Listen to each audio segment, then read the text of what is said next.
हिंदू धर्मात आणि दत्त संप्रदायात भगवान श्री गुरु दत्तात्रयांना त्रिगुणात्मक अवतार आणि परमगुरू मानले गेले आहे. श्री गुरु माऊलींनी निसर्गातील 24 गुरूंकडून शिकवून मानवी जीवनाला सुखी, समाधानी आणि निरोगी जगण्याचा मार्ग दाखवला आहे. आपल्या आरोग्याविषयी आणि जीवनशैलीविषयीचे अनेक अमूल्य नियम आपल्याला गुरुचरित्रातून आणि संतांच्या शिकवणीतून मिळतात.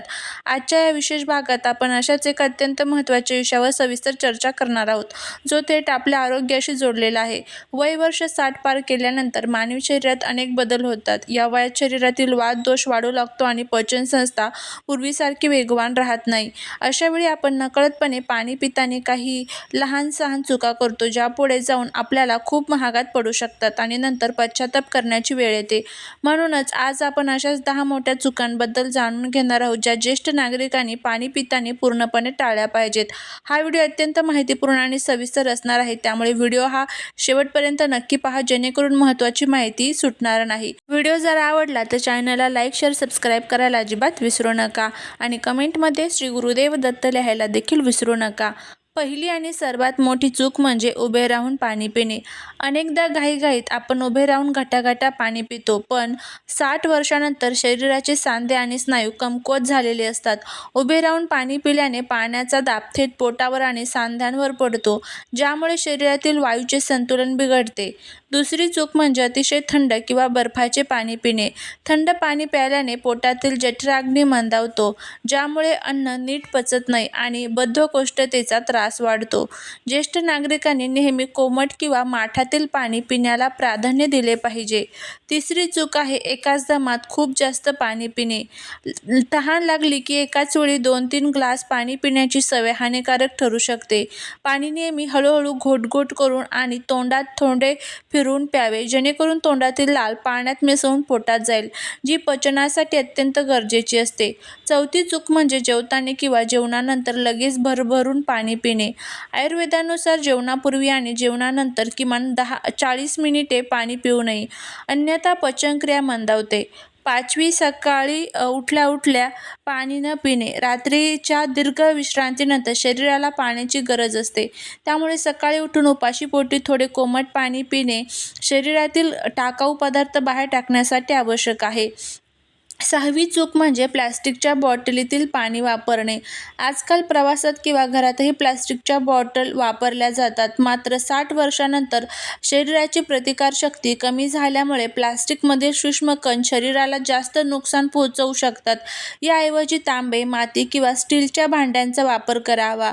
7वी चूक म्हणजे तहान नसतानाही सतत पाणी पित राहणे. बऱ्याचदा जास्त पाणी पिणे चांगले असते, या गैरसमजातून लोक गरजेपेक्षा जास्त पाणी पितात, ज्यामुळे किडनीवर नाहक ताण पडतो आणि शरीरातील क्षारांचे प्रमाण बिघडू शकते. 8वी चूक आहे रात्री झोपण्यापूर्वी एकाच वेळी जास्त पाणी पिणे. यामुळे रात्री वारंवार लघवीला जावे लागते, ज्यामुळे ज्येष्ठांची झोप मोड होते आणि मानसिक शांतता बिघडते. 9वी चूक म्हणजे चहा किंवा कॉफी प्यायल्यानंतर लगेच पाणी पिणे. गरम पेयानंतर लगेच थंड पाणी पिल्याने दातांच्या आरोग्यावर आणि पोटाच्या स्तरावर विपरीत परिणाम होतो. आणि 10वी शेवटची चूक म्हणजे पाणी पिण्याच्या योग्य भांड्याची निवड न केल्याने. निसर्गाने आपल्याला मातीची भांडी दिली आहेत, जी पाण्याचे गुणधर्म संतुलित ठेवतात. या 10 चुका जर आपण वेळेवर सुधारल्या तर वाढत्या वयातही आपले शरीर निरोगी, उंच आणि कार्यक्षम राहू शकते. आता या दुसऱ्या भागात आपण अशा काही अत्यंत प्रभावी, सुरक्षित आणि पारंपरिक घरगुती उपायांची चर्चा करणार आहोत, जे वाढत्या वयात शरीराला आतून ऊर्जा देतात आणि पचनक्रिया मजबूत ठेवण्यास मदत करतात. 60 वर्षांनंतर शरीरातील अग्नितत्व थोडे मंदावते, त्यामुळे आपण जे काही खातो किंवा पितो ते शरीराला नीट लागणे अत्यंत गरजेचे असते. यासाठी सर्वात पहिला आणि उत्तम घरगुती उपाय म्हणजे सुंठ सिद्ध जल किंवा सुंठ पाण्याचा वापर. आयुर्वेदात सुंठाला विश्वभेषज म्हणजेच उत्तम औषध मानले गेले आहे. ज्येष्ठ नागरिकांनी रोज सकाळी पाणी उकळताना त्यात अगदी चिमूटभर सुंठ पावडर टाकावी आणि ते पाणी कोमट करून दिवसभरात थोडे थोडे प्यावे. यामुळे शरीरातील आमदोष म्हणजेच टाकाऊ पदार्थ नष्ट होतात, सांधेदुखी कमी होते आणि भूक चांगली लागते. दुसरा महत्त्वाचा उपाय म्हणजे धने जिरे पाणी. जर उन्हाळ्याचे दिवस असतील किंवा शरीरात उष्णता जाणवत असेल तर तर रात्री 1 चमचा धणे आणि अर्धा चमचा जिरे एका ग्लास पाण्यात भिजवून ठेवावे आणि सकाळी ते पाणी गाळून प्यावे. हा उपाय शरीराला नैसर्गिक थंडावा देतो, पोटाची जळजळ थांबवतो आणि पचनशक्ती सुधारवतो. तिसरा घरगुती उपाय म्हणजे तांब्याच्या भांड्यातील पाण्याचा योग्य वापर. तांब्याच्या भांड्यात ठेवलेले पाणी शरीरासाठी अमृत मानले जाते, कारण त्यात पाण्याचे शुद्धीकरण करण्याचे नैसर्गिक गुणधर्म असतात. परंतु अनेकांना हे माहीत नसते की तांब्याचे पाणी सलग महिने पिऊ नये. ज्येष्ठ नागरिकांनी सलग 2 महिने तांब्याच्या भांड्यातील पाणी प्यायल्यानंतर किमान महिन्याभराचा ब्रेक घ्यावा, जेणेकरून शरीरातील तांब्याचे प्रमाण संतुलित राहील. चौथा उपाय म्हणजे रात्रीच्या वेळी कोमट दुधासोबत त्रिफला चूर्णाचा वापर. 60 वर्षांनंतर बद्धकोष्ठता किंवा पोट साफ न होणे ही एक मोठी समस्या असते, ज्याचा थेट संबंध आपल्या पाणी पिण्याच्या सवयीशी असतो. जर तुमचे पोट व्यवस्थित साफ होत नसेल तर रात्री झोपण्यापूर्वी अर्धा चमचा त्रिफला चूर्ण कोमट पाण्यासोबत किंवा दुधासोबत घेतल्यास पोटाचं आरोग्य उत्तम राहते आणि सकाळी शरीर हलके वाटते. पाचवा अत्यंत सोपा उपाय म्हणजे ओव्याचे पाणी. अनेकदा ज्येष्ठ नागरिकांना जेवणानंतर पोट फुगणे, गॅस होणे किंवा जडत्व येणे असा त्रास होतो.